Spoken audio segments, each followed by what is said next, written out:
Hello everyone! This is me again, asawa ni Takusa, and I am back with another mini vlog. A day in our life as a happily married couple. Ngayon nga ay linggo kaya maagang gumising si Takusa. Every weekend kasi ang routine namin ay maglinis talaga ng bahay. Siyempre bagong taon ngayon kaya dapat bagong linis din ang buong bahay. Siya nga yung laging maagang gumising sa amin kasi siya yung naglalaba. Simula din kasi nung kinasal kami, hati na talaga kami sa gawaing bahay. At eto nga, dumating na naman ang aming bill ngayong month. Napakamot na naman tuloy siya ng ulo dahil bayaran na naman. Marunong din naman ako maglaba pero siya ay nagpresentang siya na lang daw yung maglaba every weekend. Pabor din naman sa akin yun dahil every weekdays ako yung nagluluto ng pagkain namin. Buti nga rin at nagkaroon ako ng masipag na asawa, hindi tuloy mahirap mag-adjust dito sa bahay. Masarap din talaga sa feeling yung nagtutulungan kayong dalawa. Sa 1 year nga din naming pagsasama, mas na-feel kong mas matured kami ngayon. Hindi lang sa gawaing bahay kundi pati sa pag-handle ng finances namin. At ito nga, tinatanggal na rin niya yung kurtina namin para labhan. Itinali niya lang yung ring para hindi masira kapag iwa-washing daw. At habang naglalaba nga hindi niya napansin na butas pala yung short niya. Okay lang daw yon dahil boxer short naman daw yung panloob niya. Dati nga din naalala ko nung first 2 months naming magkasama dito sa bahay. Nagpapalaba kami sa laundry shop. Kaso naamoy ko yung damit nun, hindi ganun kabango kaya sabi ko dito lang sa bahay maglaba. At ayan na nga at nagsasampay na siya. Ako rin naman yung nagtutupi kaya okay lang na siya yung naglalaba. Pagkatapos nga niyang maglaba, siya na rin nagsaing dahil tulog pa ako. Matagal kasi talaga matulog ang mga Disney princess. Naghain na nga rin siya at maya-maya pagkagising ko, kakain na kami.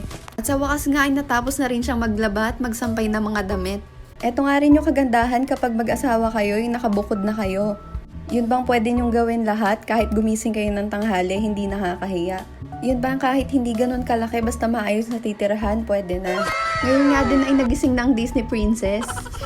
Kumain din muna kami at gutom na raw siya.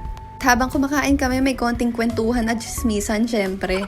At dahil nga general cleaning to, nilinis na rin namin lahat ng sulok ng bahay. Exercise na nga rin namin ng paglilinis ng bahay para kahit papano pagpawisan kami. Hindi naman mahirap linisan yung bahay namin since hindi naman ganun kalaki. Pero syempre kahit hindi ganun kalaki ang bahay, basta malinis, nagiging maganda.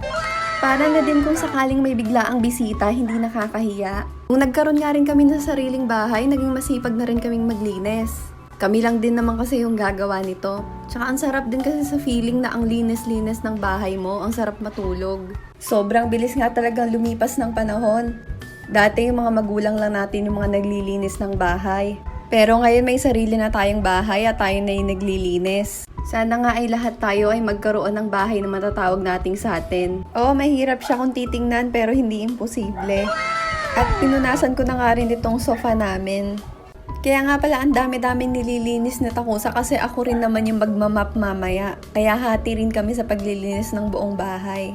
Kaya sa mag-asawa, hindi pwedeng isa lang dapat ang kumilos. Dapat talaga nagtutulungan kahit saang bagay. Ayun na nga, natapos na kami maglinis. Diba ang sarap-sarap tignan kapag malinis ang bahay? Pagkatapos nga namin maglinis, nag-prepare ng merienda si Takusa. Ito nga pala yung kamoting kinuha namin dun sa lola ko. At nakatipid pa nga kami sa merienda. Tsaka kami nanood ng movie sa Netflix. So this ends our mini vlog. Bye!